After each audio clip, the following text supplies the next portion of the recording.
అయితే ప్రస్తుతము మనము భోగి గురించి చెప్పుకుందాము. భోగి సంక్రాంతి ఏం చేస్తామంటే, భోగి పిల్లలకి, చిన్న పిల్లలకి మాడు చాలా పలుచగా ఉంటుంది.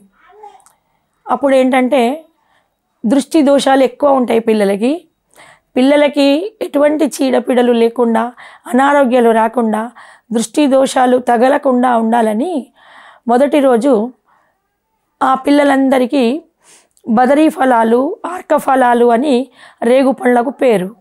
రేగు పండ్లలో విటమిన్స్, మంచి పోషక పదార్థాలు ఉంటాయి, ఎముకలకు పుష్టినిస్తాయి.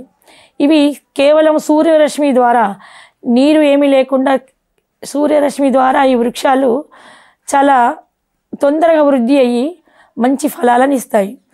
ఈ శీతాకాలంలో దొరికే ఫలములన్నీ కూడా ఆరోగ్యప్రదంగా ఉండి పిల్లలకి మంచి ఆయు ఆరోగ్యాలు, ఎముకల పుష్టిని ఇస్తాయి.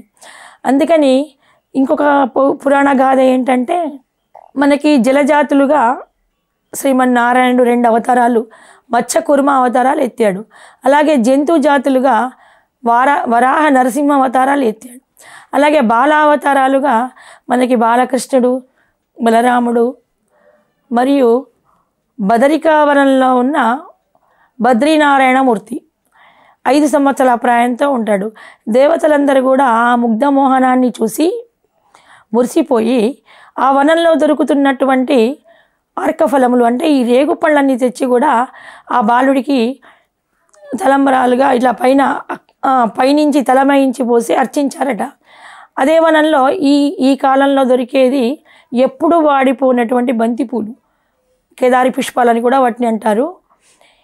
ఈ పుష్పాల వలన కూడా మనకి పొలాల్లో ఈ పుష్పముల యొక్క రెక్కలు వేయడం వలన భూమిలో ఉన్నట్టు క్రిమికీటకాలు నశిస్తాయి. ఎక్కువ రోజులు నిల్వ ఉండే బంతిపూలలో కూడా చాలా ఆరోగ్యప్రదమైనటువంటి లక్షణాలు ఉంటాయి. అనేక రకాల వర్ణాలలో, అనేక రకాల జాతుల్లో కూడా మనకు బంతిపూలు బ్రతుకునిస్తాయి అని జానపద గేయాల్లో పడతారు.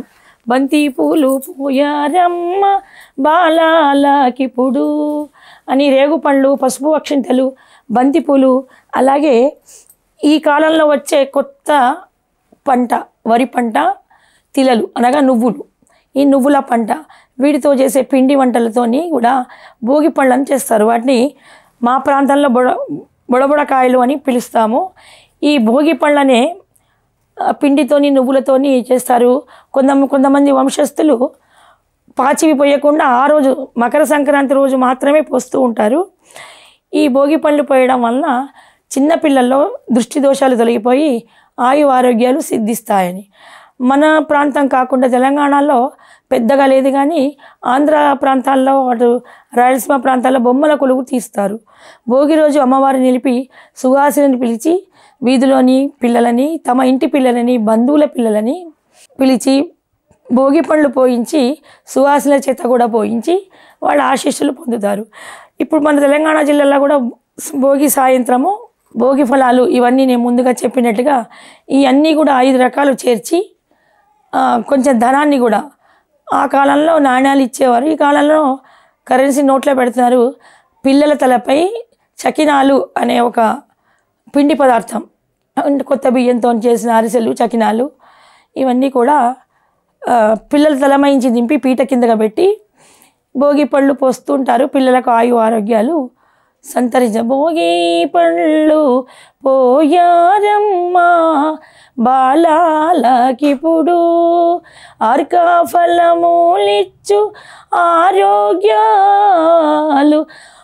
ఆయువారోగ్యాలు బంతి పూల నిడునమ్మ భోగా భాగ్యాలు అంటూ పాటలు పాడుకుంటూ స్త్రీలంతా కూడా తమ పిల్లలకు బొట్టు పెట్టి మంగళారతి ఇచ్చి ఈ భోగి పళ్ళను పోస్తుంటారు. ఇది మన భోగి పళ్ళ విశిష్టత. మళ్ళీ రాత్రి ఇంట్లో ఉన్నటువంటి పాత చెక్క సామాను ఇవంతా కూడా కోసి వీధి కూడళ్లలో భోగి మంటలు వేసి చలి కాపుకుంటూ దుందుబి అని ఒక కర్రకి, పెద్ద కర్రకి పాత పేగులను, పాత బట్టలన్నీ కూడా నువ్వుల నూనెతో ముంచి మంటగా పెడతారు.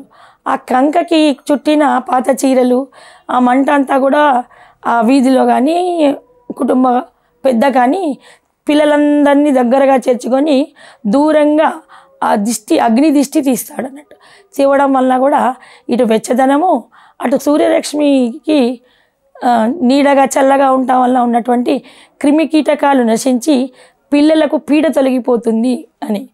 తర్వాత ఇంకొకటి, అప్పుడు బ్రాహ్మణ వర్ణంలో ఇతర వర్ణాల వారి ఏంటంటే కులం తిరిగి మన బ్రాహ్మణత్వం సంతరించుకోవాలని పాత నులకది ఒక తీగ తీసి, నులకది తాడు తీసి కాల్చి నాలుక మీద కాలుస్తుంటారు.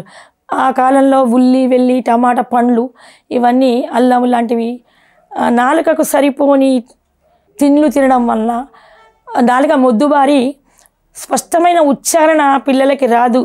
కాబట్టి నులక మంచం యొక్క నులక తీసి చిన్నపిల్లలందరికీ బ్రష్ చేసుకున్న వెంటనే అది కాలుస్తారన్నట్టు.